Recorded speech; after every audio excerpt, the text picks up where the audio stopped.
Sports G. Bush here breaking down the hiring of Tommy Rees. He was formerly the tight ends coach for the Cleveland Browns. He had got an internal promotion and now will be the offensive coordinator for the Cleveland Browns. They have not come out and talked about it. They have no press conference. And, we don't know if he's not going to call plays or if he will call plays. But we will definitely have all that broken down for you. We'll talk about it tomorrow right here on the UCSS network and the main UCSS show coming up tomorrow. But we wanted to break it down here today right here on the Ultimate Browns. And one of the things I look at with Tommy Rees and what the hire could possibly signify. And more as time goes on, I think that people are going, and it's already started to happen. Now, when you have the draft conversation, you have draft talk, you're going to always be able to receive more information. And where you are today in the draft process is not where you will be at when it comes to April and May when the draft is kicking around. It won't happen. And it's almost like the election season. When you're doing the debates and you're doing the polling, you start polling a year out. The top candidates that are going to be presidential candidates or the top candidates and even any election will not be the top candidates most likely in a primary situation because guys are going to move up and down. Somebody's going to release their economic plan. Somebody will release what they got for what they want to talk about with some of the tax cuts and some of the economics that they want to do, or whether it's education. And people will move up and down. Then they'll have debates, and then somebody will perform really well and have a couple of rebuttals and highlights in the debate, and then those people will jump up. And then some people will just run out of funding. Those guys will concede and drop and all of those different things. And by the time you started, you would have completely different names than when you end up. And that's going to happen right here in this offseason. You're going to have the pro days. You're going to have the combine. You're going to have the Senior Bowl. You're going to have individual workouts. You're going to have all of these different things where somebody's going to run a fast 40. Somebody's going to have a good pro day. Somebody's going to blow it away or get in trouble or not be in shape in some of this stuff. And then you're going to have guys move up and down. But what you will see is that what I think you're seeing right now, though, is ask yourself this question. You're going to see a lot of people start to prioritize these quarterbacks. And it always happens because you start to think to yourself, what's the alternative? We watched the playoff games. We watched them. We watched Baker Mayfield and Sam Darnold. They are who we thought they were. You guys, it happens every season. We watch these regular season games and we talk ourselves into feeling like some guys have a real legitimate chance of winning the Super Bowl, and then you get down to the nitty gritty and you start looking around and you say, do they really have a shot? Come on, Baker, you can't fumble the snap. You fumbled it. We talk about fumbling the snap and handoffs. You know what kind of level you got to play to get to the Super Bowl, and you want to be Allen or Burrow or Mahomes or all these other. You can't do that in crunch time. Sam Darnold looked like he reverted right back to the Jets. Sam Darnold was just running around getting sacked, no pocket presence, not understand where the pressure was coming from, throwing interceptions, throwing late across his body. Went right back to old Sam Darnold. And what you're going to start to see is these people in these fan bases start to question, really? I mean, I'm really about to go up here and the pick that I got right now, I'm really going to go up here and draft a tackle? I'm going to really draft it. No, you're not going to draft a tackle. And the reason you're not going to draft a tackle or a D tackle or trade back and get 4, 3, 2, 3 picks is because Kevin Stefanski knows exactly what we know. He's on that clock. And a tackle not going to save you. As a matter of fact, if I'm Tommy Rees and I'm taking this position and it's my first coordinator role and I got other offers, why would I, if there is no upside I ain't calling plays. I'm really not ahead of the offense. But you know what you can get credit for, though? Because when you're the Cleveland Browns and you're Kevin Stefanski, remember what I said earlier.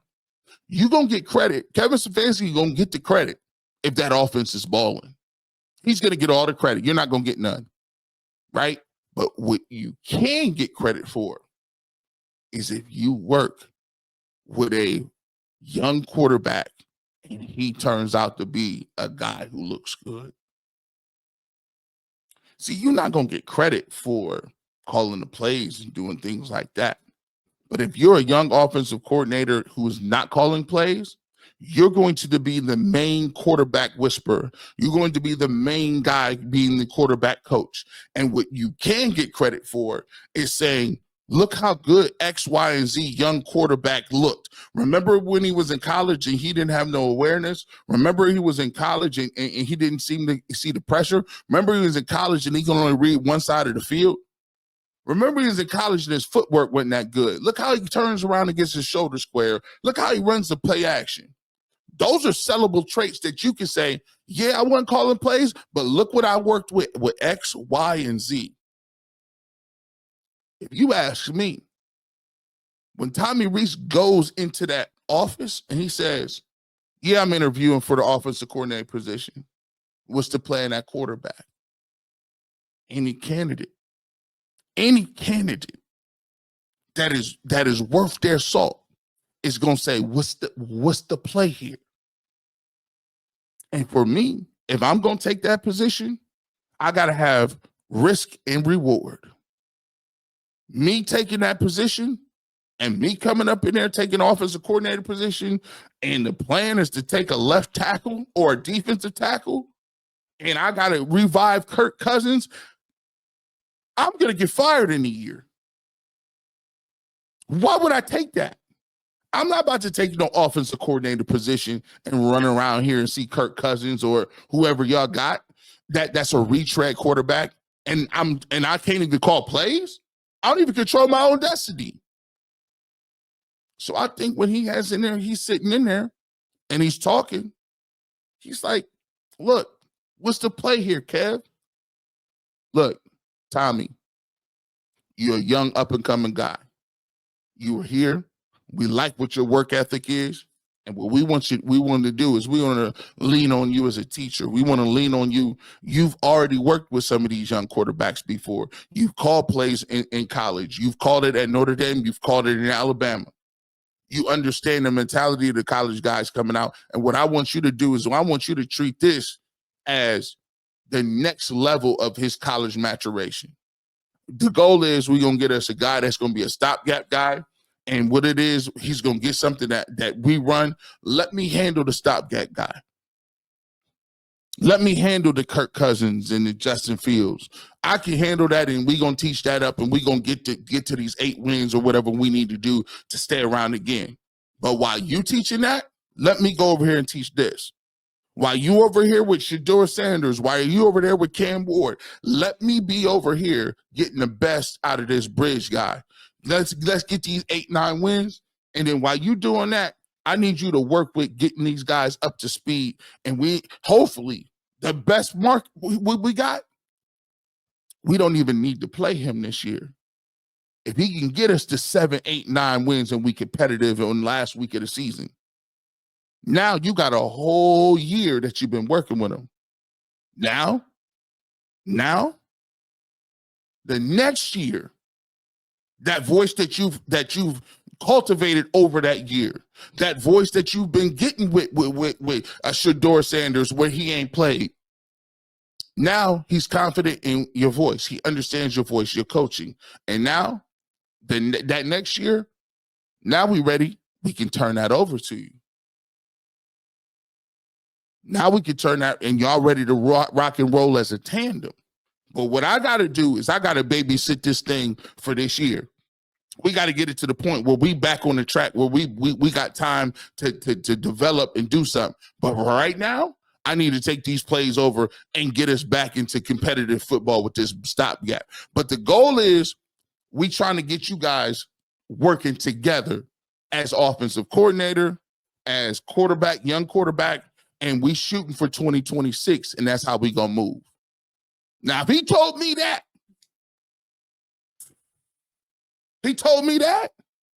you can sell me on that. I'm ready. I'm going in there with chomping at the bit, because now I'm in the trenches. We locked at the hip. I'm trying to get these play calling next year. I'm trying to coach you up, and I'm still learning what it is. We learning the system together, and then what we could do next year is we could put our own flavor on it after Kev give us the playbook back, after we just settle back in. So for me, that's a great way to think about it. I'm excited about that role. I'm not excited about you drafting no defensive tackle and bringing this retread quarterback here with no young quarterback, no nothing. I'm about to get fired with that. Because if that guy don't perform and we don't do nothing and I'm not calling plays, I'm going to be up out of here anyway.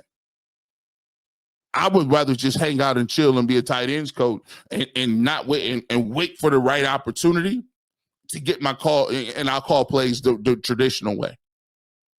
What are your thoughts, man? Hit me up in the comment section. Let me know. What does this hire mean? Does this hire of Tommy Rees change anything about the draft? Do you think it's more likely to draft a quarterback or less likely? Let me know, and we will definitely get to that. With that being said, make sure you like and subscribe. We'll have all of these cuts and clips up there as well. Make sure you do a like, share this content. We're going to be talking about it. This is one of the best times to be a Cleveland Browns fan, because guess what? There's a lot to talk about. We don't know which way they're going to go, which direction. We've had the offensive line hire. We have the offensive coordinator liar. I said liar. Offensive coordinator hire. And we got the draft coming up and all that good stuff as well. So we got a lot of commentary to give you, and we got a lot of good interaction coming up here on the next couple of months. Make sure.